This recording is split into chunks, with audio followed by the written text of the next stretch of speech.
on the next Crime Stories. His face was cold, devoid of emotion. He was as curious about why he had done these things as I was. His crimes were unimaginable. What he did to his victims, unspeakable. It took more and more deviant-type behaviors to satisfy my urges. The anguish of his victims' loved ones, unquenchable. Jeffrey, I hate you! His name, Jeffrey Dahmer. He was evil, there's no question about that. Lust played a big part of it. On Crime Stories, Beyond Evil, the life and crimes of Jeffrey Dahmer. And I think he really gave himself over to, to the devil.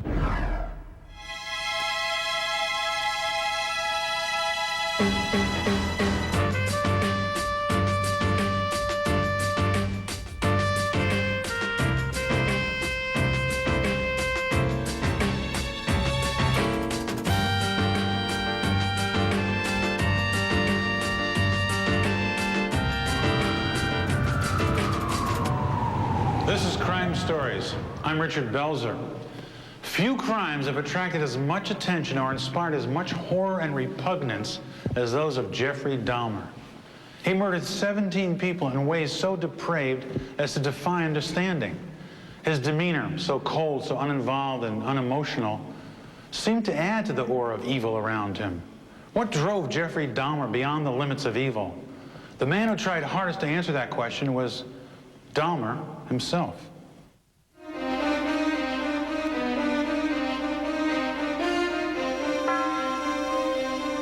In the annals of American crime, there are names that symbolize the worst that men can do to each other. Names that bring up images of acts too horrible to comprehend. Names like Manson, Bundy, and Son of Sam. In the summer of 1991, in Milwaukee, Wisconsin, another name would emerge. A name that would become synonymous with evil in the minds of many. The name was Dahmer. From our investigation, we feel that this individual strongly is involved in other homicides. Dahmer's reign of terror was ended on July 22nd by Tracy Edwards, who had been lured inside Dahmer's apartment earlier that evening. I had my head turned like this, looking at the fish tank, Before I knew it, he threw a handcuff on me and had a big blade up under my heart, telling me if I don't do what he says, he's gonna kill me, Edwards managed to free himself and, still handcuffed, ran from the apartment where he flagged down a police car. Authorities returned to the Oxford Apartments with Tracy Edwards. When they entered apartment 213, nothing prepared them for the carnage inside. In the kitchen refrigerator, a human head. Nearby, in a smaller freezer, 3 more heads and a decapitated body. Down the hall in a closet, police found 2 skulls. There was also a large pot containing hands and male genitals. And most horrifying of all, police found this 57-gallon industrial drum. In it were 3 bodies decomposing in acid. We have, at this time, established there are 11 bodies, victims that we feel that were recovered from the apartment. These consist of intact skeletons and body parts of 5 individuals with partial body parts of the remaining. To imagine that any human being, any civilized human being in civilized society could do something as gruesome. Other than that, it's inexplicable. You never think the man next door would be a murderer.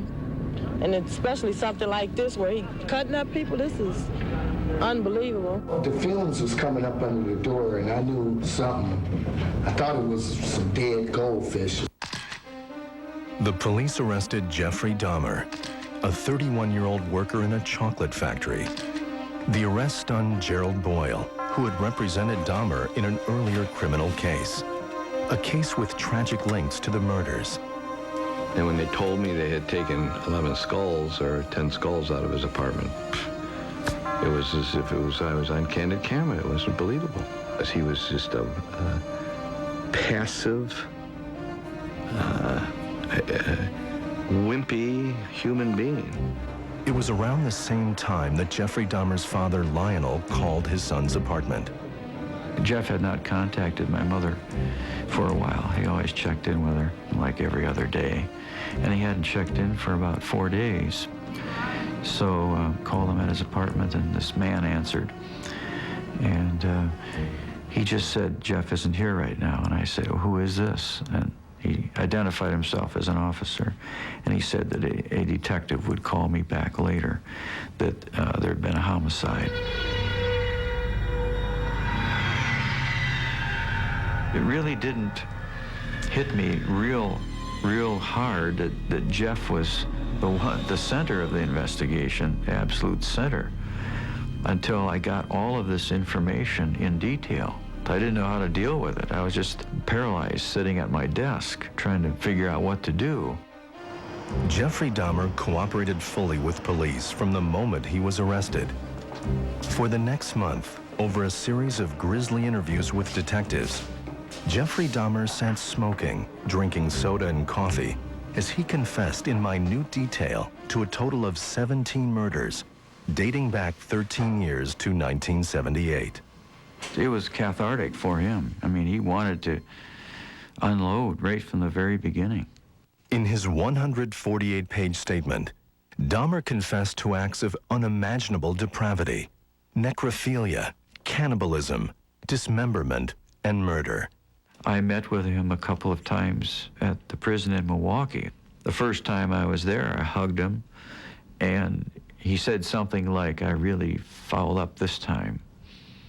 You know, understatement of the century. God sends us heavy to the family of Tony Hughes, to the city of Milwaukee, to so many other mothers and fathers and brothers. As the victims were laid to rest, an outraged community demanded to know how so many men disappeared, and police failed to notice. Was it because Dahmer was white and his victims mostly gay and minorities? We are dealing with lives that has been perished due to misconduct. I mean, this could have been stopped. They were racist and homophobic. This city will do absolutely... How and why did 17 men die? When we return, Jeffrey Dahmer in his own words.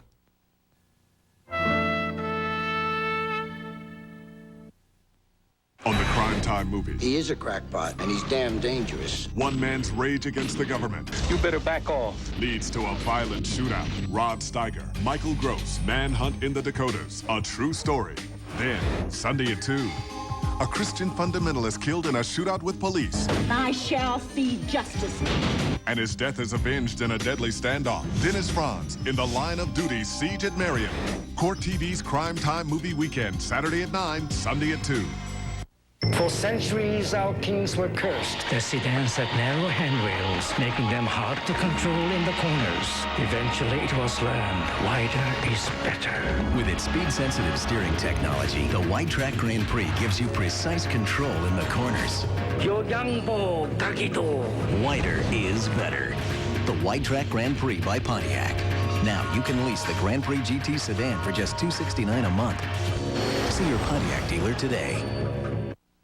Darn bugs. Darn weeds. Let's see. I'll mix 2 teaspoons. No. 3 ounces. No. What'll I do? Confused, Pete? Try the Ortho Lock and Spray system. Hey, no spilling. Yep. Lock and Spray is the easiest way to apply Ortho Bug Be Gone. And weed be gone. No mixing, no measuring, no mess. No cleanup. Yes. Lock and Spray's the easy way. Leave it to Ortho. When I come home from work, I just want to play with Sam, not be a disciplinarian. But he's got this security blanket, and I know it's time he gives it up. He drags it everywhere. By the end of the day, I cringe when I think about what's crawling on it. Ew. Finally, there's a detergent that does more than clean. It sanitizes. New Tide with bleach, the only detergent that kills 99.9% of bacteria.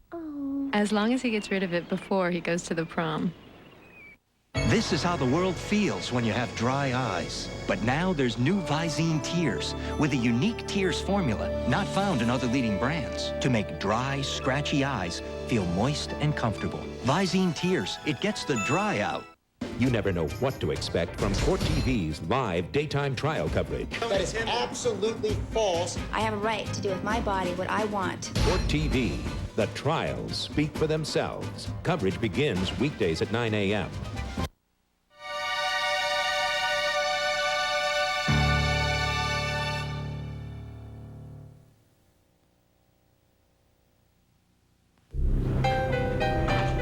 Seven months after his arrest, one of the world's most notorious serial killers goes on trial. Among the spectators are the victims' families and Lionel Dahmer, along with his second wife, Sherry. Jeffrey Dahmer has confessed and pled guilty to the murders. One at his father's house, one in a hotel, 3 at his grandmother's house, and 12 in his apartment. Because Wisconsin does not have the death penalty, what remains to be decided is whether Dahmer should be sent to prison to serve his sentence or to a mental hospital. At issue is Dahmer's state of mind at the time of the murders. Was Dahmer so mentally ill that he could not control his behavior? Or were the killings a series of premeditated acts? Both the defense and the prosecution retained experts who spent hours examining and evaluating Dahmer. And it will be the experts who guide the jury into the dark mind of a murderer. To do that, they must revisit Dahmer's life and crimes. And in the end, the jury must decide whether or not he was insane at the time of the killings. When I first shook his hand, there was no firmness to his grip. It was just very limp. Among others, the defense brought in Dr. Fred Berlin, an expert in the treatment of sex offenders. When I was talking to him, it was like talking to the guy next door. There was no sense of someone who was menacing or in any way dangerous. Forensic psychiatrist and criminologist Dr. Park Dietz was retained by the prosecution. Dietz, who also serves as a consultant to the FBI's Investigative Support Unit, has evaluated thousands of violent offenders and testified in hundreds of trials. I actually like Jeffrey Dahmer. He's somebody whom I enjoyed interviewing because he was as curious about why he had done these things as I was. And what the experts wanted to know was, how did Dahmer lure 17 men to their deaths? I went to bathhouses, I went to bars, shopping malls. Mostly, he hunted for them at closing time in the gay bars of Milwaukee. Their sexual preference didn't matter to me. Their race didn't matter to me. The first 2 young men were white. The 3rd young man was American Indian. The 4th and 5th were Hispanic. It was just their looks. And what Dahmer was looking for were victims who fit a certain profile. Men in their late teens to mid-20s, of medium height, with slender builds and smooth skin. If he didn't find them attractive enough, he let them go. Only those whom he wanted to have stay with him longer became candidates for being disabled or killed. And for the chosen, the pattern was always the same. Dahmer selectively took his victims on weekends so that he would have time to enjoy them. Dahmer would ask his victims if they'd like to make some money by posing for photographs. Then they'd return to his apartment by taxi or bus. Once inside, Dahmer would photograph his victims, sometimes posing them in handcuffs as a way to restrain them. They'd have what he called light sex, kissing, fondling, oral sex, and masturbation. Typical serial killer is an organized, sadistic, sexually oriented killer. Robert Ressler is an author and criminologist who coined the term serial killer during his 20-year career in the FBI, where he pioneered criminal profiling. He, too, interviewed Dahmer.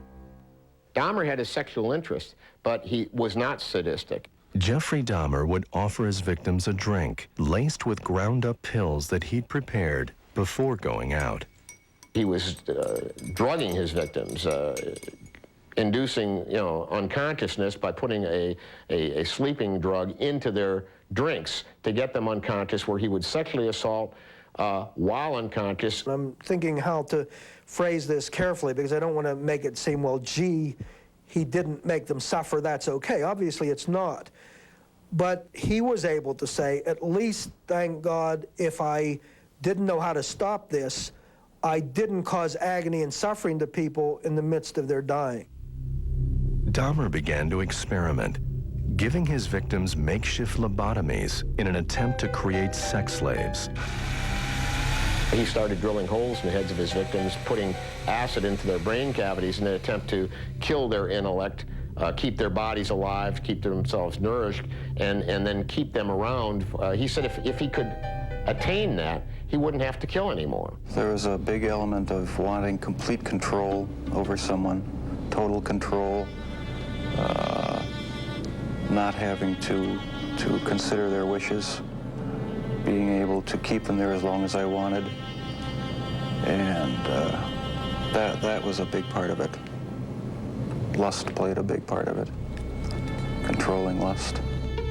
And if the lobotomies didn't kill them, he did. He had sex with the corpses, cutting open the bodies.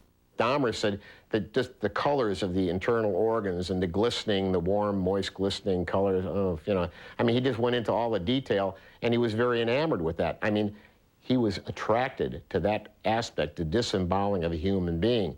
One thing led to another. It took more and more deviant type behaviors to satisfy my urges, and so it just spiraled out of control. Dahmer began to cook and eat his victims. That was another step. It made me feel like they were a permanent part of me. Besides the just mere curiosity of what it would be like, it made them feel that they were a part of me, and it gave me a sexual satisfaction to do that. And that's not all he was doing. I started saving the skeletons and preserving other parts.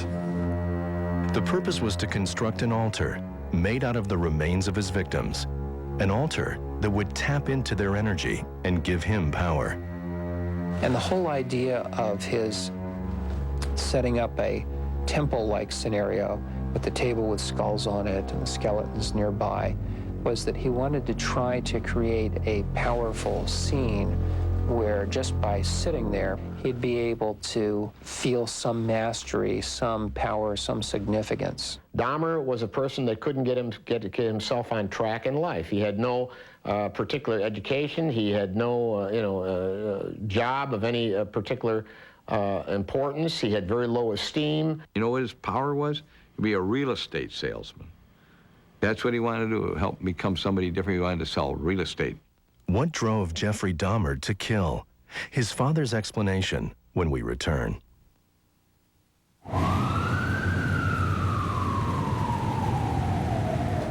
For TV tonight, Frank's respect for a rich and powerful leader The Wilsons have done nothing but good for this city. blurs his sense of judgment. No hard questions for some rich swanks. James Earl Jones guest stars Homicide tonight at 9 on Court TV. Sir, I need your vehicle. I need to get to 84th and Adams.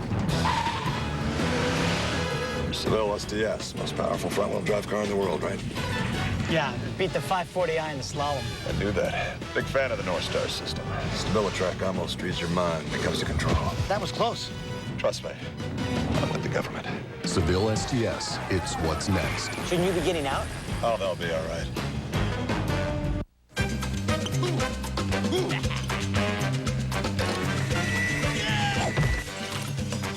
We all do dumb things.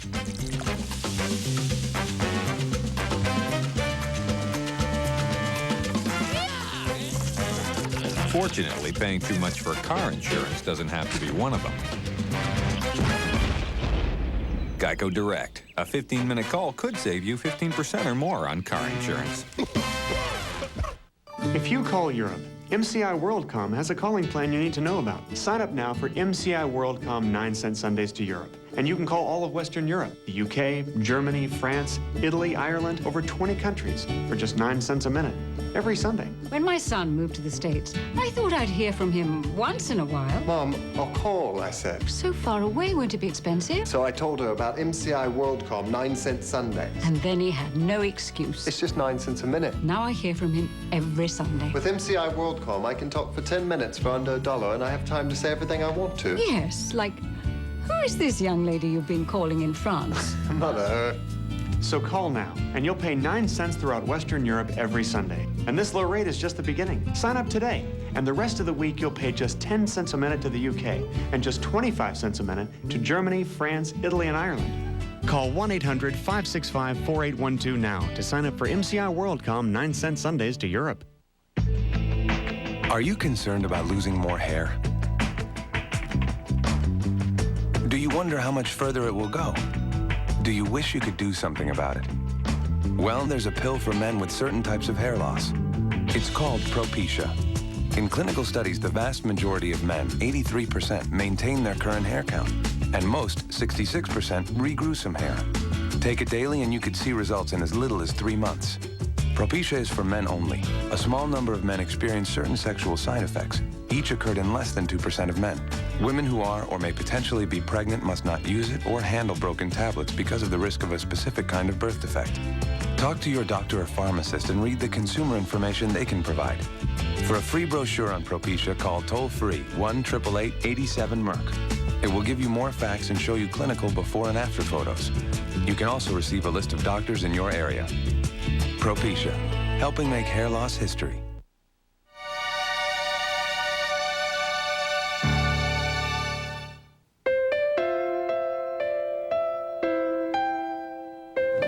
I feel it's wrong for people who commit crimes to try to shift the blame onto somebody else, onto their parents or onto their upbringing or living circumstances. I think that's just a cop-out. I take full responsibility.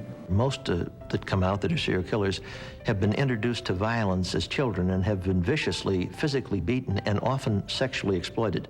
None of that could be uncovered in Dahmer's background. So how did Jeffrey Dahmer become one of the world's most notorious serial killers?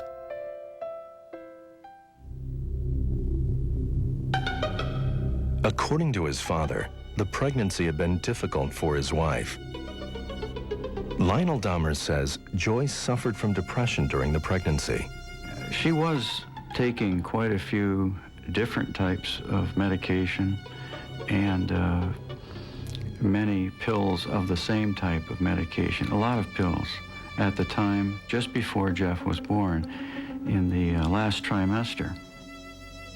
And while I was trying to search every possible reason why Jeff turned out the way he did, one of the things that crossed my mind, of course, was the effect of biochemicals on the brain, and especially just before birth. Dahmer's mother remembers it differently. I don't know what medications were prescribed, and I had a doctor, a physician. I took the medicine that was prescribed for me, and for the most part, I was healthy. There was nothing that was out of the ordinary as far as my pregnancy was concerned. Jeffrey Lionel Dahmer was born on May 21st, 1960, in Milwaukee, Wisconsin, the eldest of Lionel and Joyce's 2 sons. He was a very bubbly little child, and he loved to wrestle and to be lifted up and played with a lot, and he ran to greet his mother and father and grandma and grandpa, and was very exuberant as a very young child.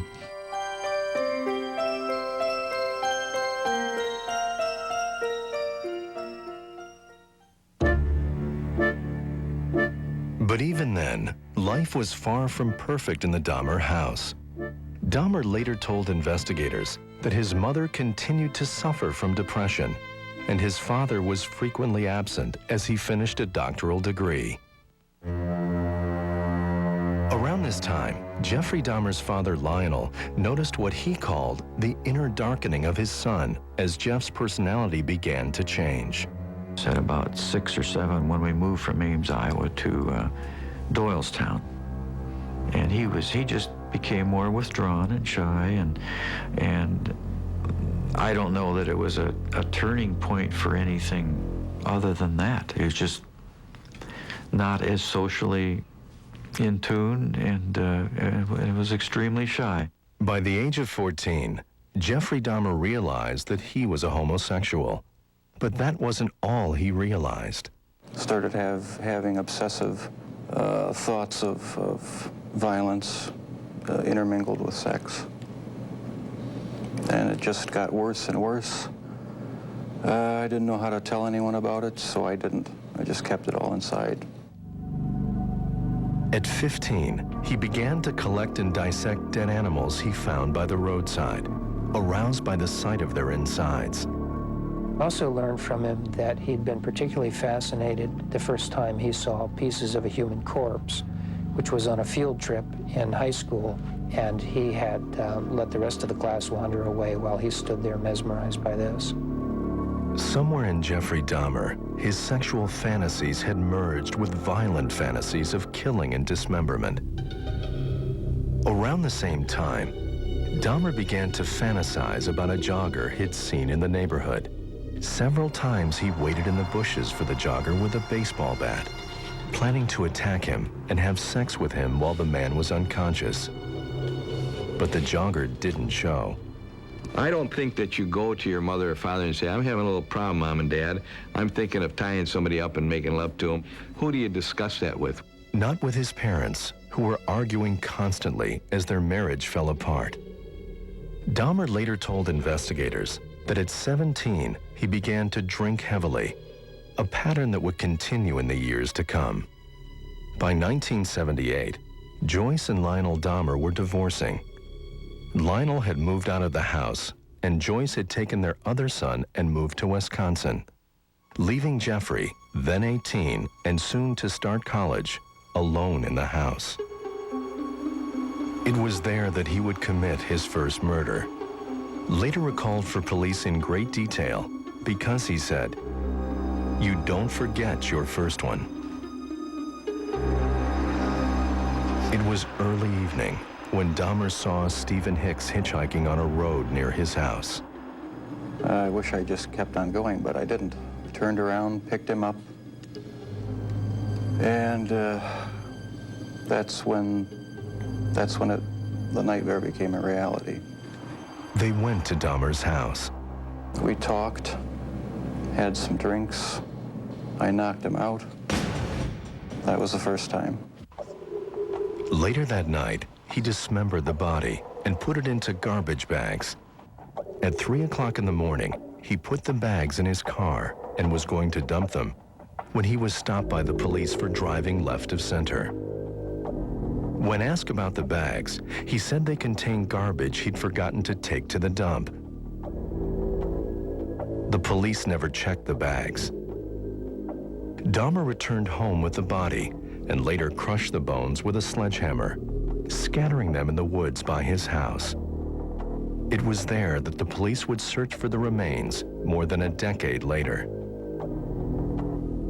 After a semester in college, Dahmer joined the Army in 1979, but was discharged in 1981 due to alcohol abuse. Shortly after that, he moved in with his grandmother in West Allis, a suburb of Milwaukee. Went through a period when he was with his grandmother of religious commitment, where he knew what his difficulties were, was a Bible reader. But even that didn't stop the urges. In 1982, he was convicted of disorderly conduct after being caught exposing himself to teenage boys. For the next several years, Dahmer told investigators he'd tried to ignore his recurring fantasies of sex and mutilation. When the urges were strong, he used a male mannequin to simulate homosexual encounters until his grandmother discovered it in his closet. But his necrophiliac urges kept getting stronger. In 1985, He started going to bathhouses where he would drug his partners and have sex with them while they were unconscious. He also read the obituaries to find dead bodies. In one instance, he went to a wake and was so attracted to the corpse that he later went to the cemetery to dig up the grave.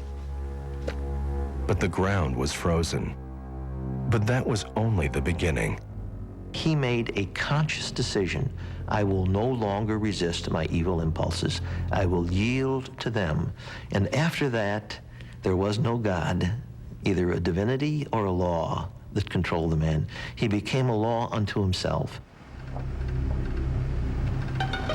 9 years after his first murder, Jeffrey Dahmer was back on the hunt. His second victim was Stephen Toomey. They met in a gay bar and then went back to the Ambassador Hotel where Dahmer had rented a room. I had put some sleeping pills in his drink to render him unconscious. And was just going to spend the night with him. When I woke up in the morning, he was hanging over the side of the bed, and I have no memory of beating him to death, but I must have. That's when the obsession went into full swing. Dahmer took Toomey's body to his grandmother's house, where he dismembered it and put it out with the trash.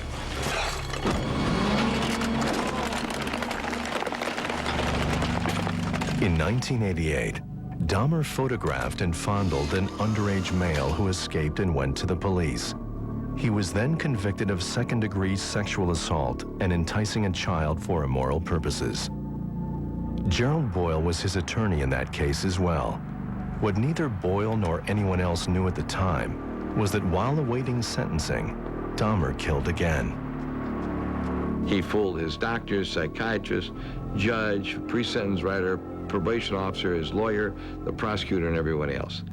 Because that's what his whole life was, fooling people about his sickness. Out on probation after serving 10 months of a 12-month sentence, Dahmer moved back in with his grandmother. Several months later, in the spring of 1990, he moved to the Oxford Apartments. From the beginning, Dahmer took steps to safeguard his privacy, installing a fake security system complete with camera. He also purchased a small freezer. Now feeling secure in his apartment, the pace of the killings escalated. From the time of the first murder to the fifth, roughly 11 years would pass. The final 12 killings took place in little more than a year. When we come back, the 911 call that should have ended Dahmer's reign of terror.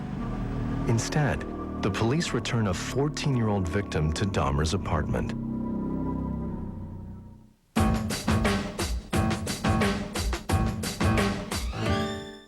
On the Crime Time movies, He is a crackpot, and he's damn dangerous. one man's rage against the government You better back off. leads to a violent shootout. Rod Steiger, Michael Gross, Manhunt in the Dakotas, a true story. Then, Sunday at 2, a Christian fundamentalist killed in a shootout with police, I shall see justice. and his death is avenged in a deadly standoff. Dennis Franz in The Line of Duty, Siege at Marion. Court TV's Crime Time movie weekend, Saturday at 9, Sunday at 2. With the blades set nearly, those first ice boats had a lot of speed, but not a whole lot of control.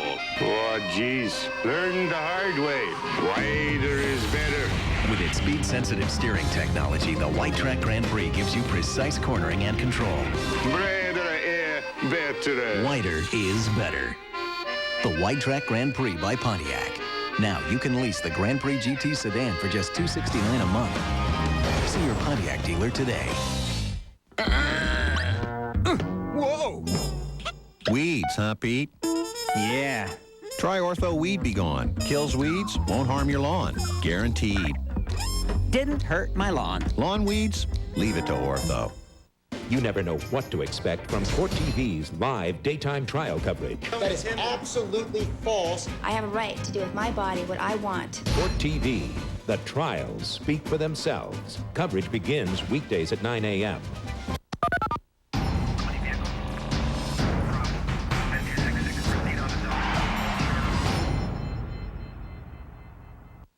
Sunday, It's the day people call each other the most.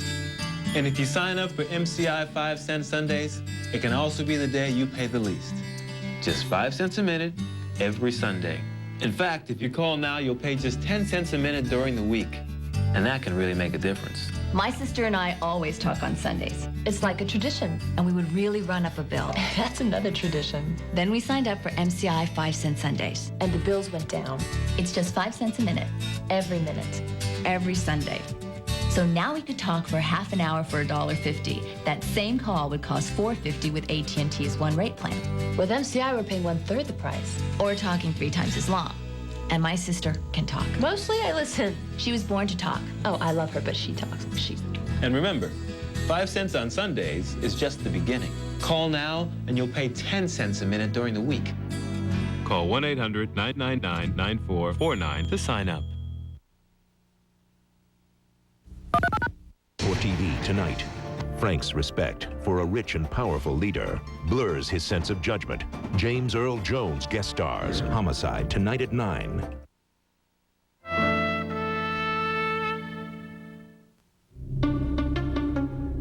Conrad Synthesome Phone was only 14 years old when he met Jeffrey Dahmer at the Grand Avenue Mall. Like the others, Dahmer offered him money to come back to his apartment.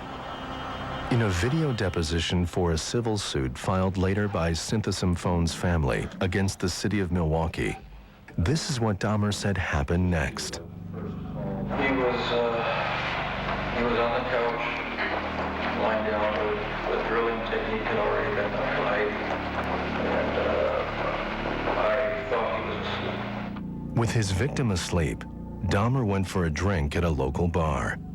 Did you arrive at a conclusion as to whether or not you had taken his life as a consequence of the drilling technique? Okay. How do you know that? Because he was walking down State Street. What happened next was almost as unbelievable as the crime itself. He was nude.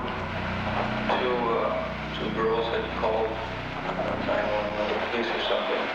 I put my arm around him, trying to walk him back to the apartment, and got halfway there, and that's when the police and rescue squad came in. The story he used was that he was a house guest friend who sometimes drinks too much on weekends and runs out of the street half-dressed or naked. Remarkably, Dahmer was able to convince police that Konarak, a slight 14-year-old boy, was his adult lover, and together they returned him to the apartment. Like the police in Ohio more than a decade earlier, the Milwaukee police failed to conduct a thorough search. Had they checked the bedroom, they would have found the body of Tony Hughes, killed 2 days earlier. The police then called into the dispatcher. The intoxicated Asian naked male was returned to his sober boyfriend, and we'll be a minute. My partner's going to get deloused at the station. Glenda Cleveland, whose niece and daughter had called 911, called police later that night to check on the status of the boy. How old was this child? It wasn't a child, it was an adult. Are you sure? Yep. Are you positive? It's all taken care of, ma'am. But she was too late. 30 minutes after police left the apartment, Konarak's Synthesome phone was dead. And that's not all. Remember the boy Dahmer was convicted of molesting? Konarak was his brother. As the body count mounted, Dahmer was losing control. When neighbors complained about the smells coming from his apartment, he said it was from the water he used in his aquarium. In another instance, someone called police about the smell, but they went to the wrong apartment. At the end, he was stumbling over his bodies in his house. He had multiple bodies. He had a production problem in his disposal factory, which is he took too many victims before he'd gotten rid of the remains. One individual he had in his bathtub packed in ice. He wanted to keep him for a few more days. He did not want to melt the ice, so he was showering standing over a dead body If there was anything about Jeffrey Dahmer that went out of control, it was at the very end when, during the last few victims, he drank too much, took too many victims, and let his job go to hell. Dahmer was fired from his job in the chocolate factory just 2 weeks before his arrest. At around the same time, he was evicted from his apartment. He gave up when he got the eviction notice, figured he couldn't get rid of the bodies in time. He was going to be caught, and I think he knew it, but in his case, it would have been a relief because he couldn't maintain the pace that he was experiencing with these murders, and I think he was coming to an end. It was either going to be a suicide or getting caught, and Dahmer really wasn't very suicidal. But was he insane? The doctor's diagnoses when we return.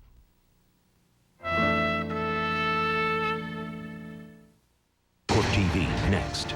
Frank's respect for a rich and powerful leader The Wilsons have done nothing but good for this city. blurs his sense of judgment. No hard questions for some rich swanks. James Earl Jones guest stars Homicide, coming up next on Court TV. Tired of playing the adjustable rate game? Sorry, your mortgage payment went up again. Then maybe now's the time to dump that adjustable mortgage and refinance into a low 30-year fixed rate from Dytech. Just call 1-800-71-FIXED. If you have excellent credit, a fixed rate loan means that your mortgage payment will never go up. Apply right now, over the telephone. It's simple, it's easy, it's smart money from Dytech Funding. Refinance now to a low 30-year fixed rate of just 6 7/8% with 0 points. Call 1-800-71-FIXED.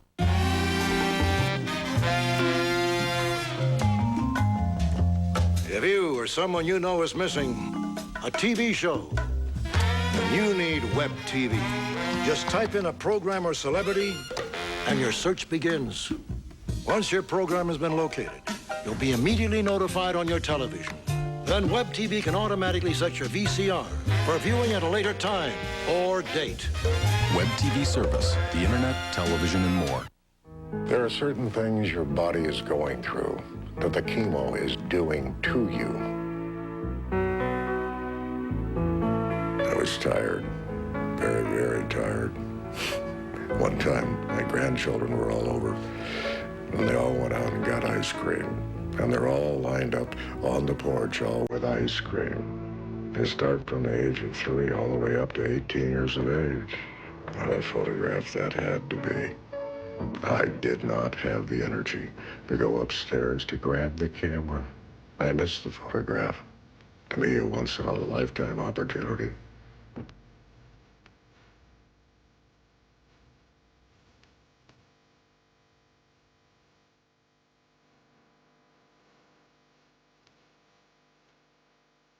Go out. Live your life. That's what I'm doing now.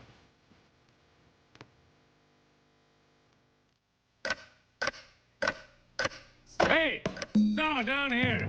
Instead of running out for stamps, shouldn't you be running your business? Imagine a simpler way. Get the Personal Post postage meter from Pitney Bowes. Send mail without ever going out for stamps. Just weigh, punch in the postage, and voila. Professionally metered mail and no wasted postage. You can also add a personal message to get your mail noticed. And postage refills by phone in 30 seconds, day or night. Now listen up, because here's what you'll get. Besides a lot more time. You'll get the postage meter and money-saving electronic scale. So there's no wasted postage. For a 90-day free trial. Free is good. You'll also get the Mail Marketer software. Create really nifty direct mail to help your business grow. Call now for your 90-day free trial, and you'll also get our Mail Marketer software absolutely free. Now watch your business grow. Hey, I look good in red. The Personal Post postage meter from Pitney Bowes. Who else?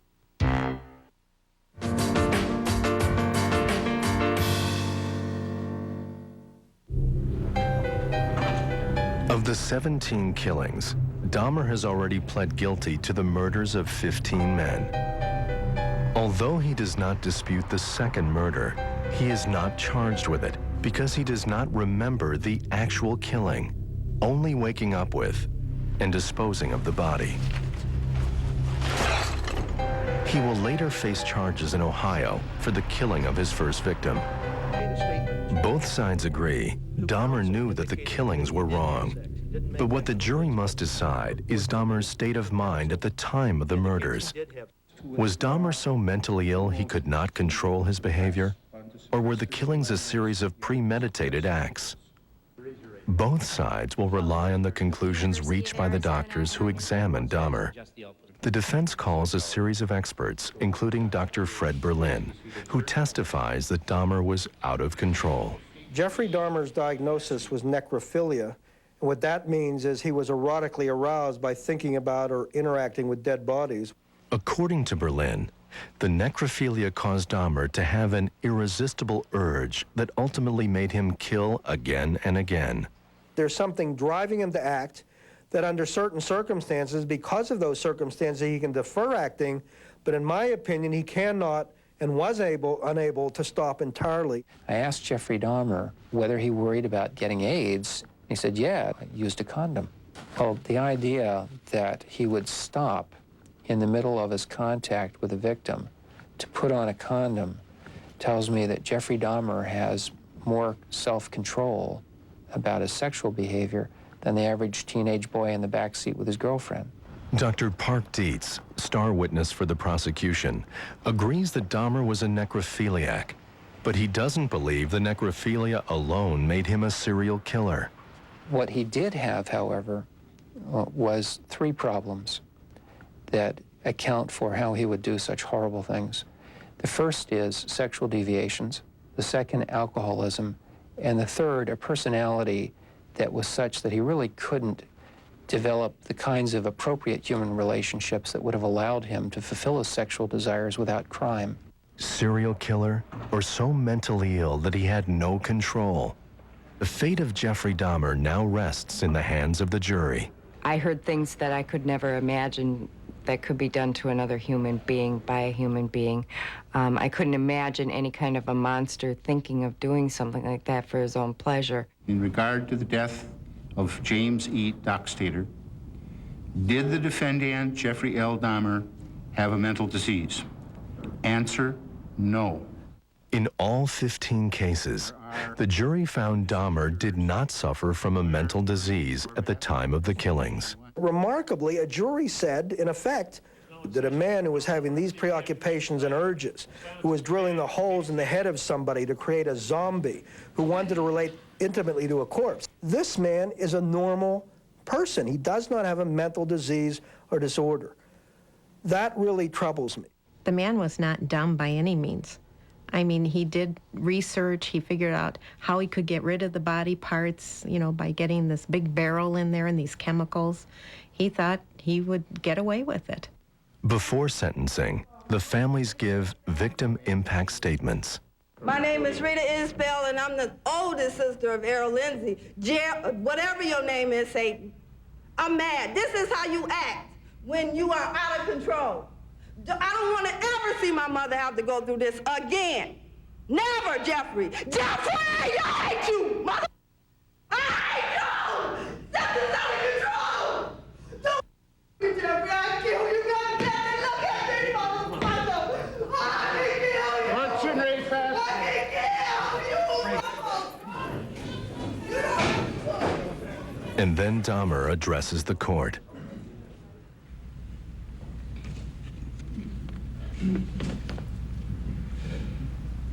Your Honor, it is over now. This has never been a case of trying to get free. I didn't ever want freedom. Frankly, I wanted death for myself. This was a case to tell the world that I did what I did not for reasons of hate. I hated no one. I knew I was sick or evil or both. Now I believe I was sick. I know how much harm I have caused. I tried to do the best I could after the arrest to make amends, but no matter what I did, I could not undo the terrible harm I have caused. My attempt to help identify the remains was the best that I could do, and that was hardly anything. I feel so bad for what I did to those poor families, and I understand their rightful hate. I know society will never be able to forgive me. I know the families of the victims will never be able to forgive me for what I have done. I am so very sorry. Your Honor, I know that you are about to sentence me. I ask for no consideration. And he got none. As Judge Lawrence Graham imposes sentence, As to count 1, the court will impose a mandatory life sentence plus an additional 10 years on the habitual criminality. Jeffrey Dahmer receives 15 life sentences. Life imprisonment. When we return, Jeffrey Dahmer talks about life in prison.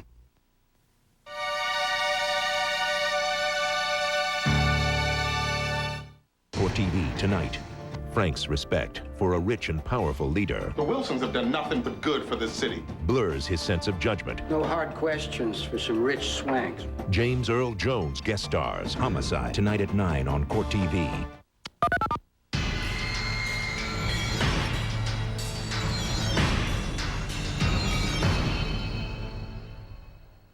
Has back pain got you bent over? Do painful headaches drive you crazy? Does traveling have you twisted in knots? Then you need Fukuoka 9000, the pocket-sized personal massager. Look, with just a touch, you can see thousands of pulsating waves. When placed on your sore muscles, you'll enjoy comforting vibrations throughout your body. Fukuoka 9000 is smaller than a business card, yet powerful enough to send 9,000 penetrating waves per minute. That's almost twice as much as these big, bulky massagers. Now, with a touch, relieve tension headaches, eye strain, neck and back pain. Fukuoka weighs less than a spoon. It adjusts to fit any size finger, large or small, and travels anywhere in your pocket, purse, or glove box. It's perfect for a stimulating facial massage or relaxing with a friend. Look, a massage feels good. Now add Fukuoka and it's 9,000 times better. With Fukuoka, I just touch where the pain is. My head, my neck, my back, and the pain's gone. I just love it. Fukuoka is ready anywhere, anytime you are. And for even more pleasure, Fukuoka comes with 3 stimulation tips. Each one applies a unique feeling for increased sensations that will have you or a partner totally satisfied. It's like turning one massager into 3. And with this easy step-by-step massage guide, you'll experience the utmost pleasure from your Fukuoka. Hey, don't spend over $200 on an expensive, clumsy massager. Order the Fukuoka 9000 right now for only $19.95. And as a bonus, you'll receive this handy carry pouch to store your Fukuoka in a briefcase or travel bag. Yours free. We guarantee you'll feel good all over or your money back. You get it all for only $19.95. Order now. For fastest delivery, credit card customers call 1-800-614-0202 to order Fukuoka for just $19.95 and receive the bonus carry pouch free. Or send check or money order to this address. When you call, don't forget to ask about the special offer on a second Fukuoka. Call 1-800-614-0202. That's 1-800-614-0202.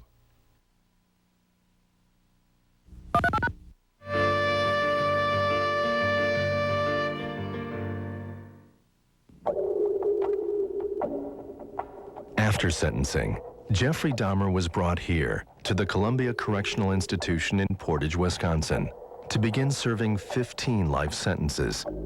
He later received his 16th life sentence for the killing of his first victim in Ohio. But even life in prison couldn't stop the urges. It never completely goes away. I'll probably have to live with it for the rest of my life. I wish it would go away. I wish there was some way to completely get rid of the compulsive thoughts, the feelings. It's not nearly so bad now that there's no avenues to actually act on it. But no, it never seems to go completely away. According to Lionel Dahmer, after Jeffrey's arrest and conviction, the two continued a dialogue on the origin of man that they had started several years earlier. Jeffrey believed that due to his exposure to the theory of evolution instead of creationism, it was easy to murder 17 people. The reason, Lionel says, was because Jeffrey thought himself a creation of nature and not of God. And if there was no God to hold him responsible for his actions, then there was nothing to prevent him from killing. One of the main reasons for my continuing to do the things I did for so long was because I felt that I didn't have to be accountable to anybody. I felt that I could keep it in my own secret little world, keep everything under control, and would never have to deal with the consequences. And so things just progressed from bad to worse. Around 9 months into his sentence, his father says Jeffrey returned to religion. I know that people will always think of what he did when his name is mentioned. That's true. But what I would like to temper that just a little bit. He really had sincerely become a different person who just couldn't really have any connection with what he did the last year and a half, let's say, of his life. Minister Roy Ratcliffe first met Dahmer when he was asked to baptize him in prison. He said, I really feel very remorseful for the crimes I've committed, and I really personally believe I should have been put to death by the state. To which I responded by saying, I agree, you should have been put to death by the state. To which he then said, well, if that's true, then am I sinning by continuing to live? The other inmates at the prison apparently thought so. In July of '94, he was attacked by one of the inmates while he was sitting in a chapel service. And we visited him, Sherry and I visited him, and we could see the cut from the razor that had been strapped to a toothbrush. 4 months later, Jeffrey Dahmer wasn't so lucky. He was cleaning the bathroom in the prison gym when he was bludgeoned by another inmate, convicted murderer Christopher Scarver. You know, I kind of anticipated he was going to be killed, and in prison, I predicted it would happen within 2 years, and it happened in 2.25 years. I'd seen him in the prison system. He got agitated that he was in solitary confinement because he didn't want to be in solitary confinement. Why he wanted to go in, if he wanted to go in the general population to be killed, I don't know. That's something he didn't discuss with me. Dahmer was one of 2 inmates killed by Scarver that day. Because Scarver was African American and his victims were white, many thought the killings were racially motivated. Gerald Boyle was on the committee that investigated Dahmer's killing and says the murders were not motivated by race, but by Scarver's warped criminal pride. Scarver had 5 people on his hit list, 2 of whom were Caucasians, the other 3 were Afro-Americans. Mr. Scarver didn't think these people should be entitled to the word murderers because of the people they killed. Children, wives, and the kind of people that Dahmer killed. In his will, the man who had become one of America's most notorious serial killers asked that his body be cremated quietly. He did not want a funeral, and he didn't want a grave marker. And his stepmother speculated that simply meant that he felt so bad about himself, he just wanted to disappear from all time, and there'd be no traces of his existence to be found anywhere at all. Which is exactly what his victims' families wanted too. The Oxford Apartments, where Dahmer committed most of his murders, had become a morbid tourist attraction in Milwaukee. People's coming by looking where Dahmer killed people, eat people, and we are sick of that. We went through enough. The apartment building was purchased by a community group associated with Marquette University. As the victims' families looked on, the building was destroyed in an attempt to erase Dahmer's legacy. Where the building stood is now an empty lot, neglected and abandoned. But the heinous crimes of Jeffrey Dahmer are not easily forgotten. And the question remains, was he mentally ill or evil? He was evil, there's no question about that. Jeffrey Dahmer was a pity. You know, he was both, I believe, mentally ill and evil. He was not, though people will always believe it, is a lunatic, a wild man, some kind of surging beast, or somebody who would revel in dancing naked in the moonlight, eating the flesh of his victim. Any psychiatrist that says they understand Dahmer A through Z is a liar, because everybody on that psychiatric expert team on prosecution defense admitted that they didn't have all the answers to Dahmer. But doesn't forgive him, doesn't mean that you excuse him.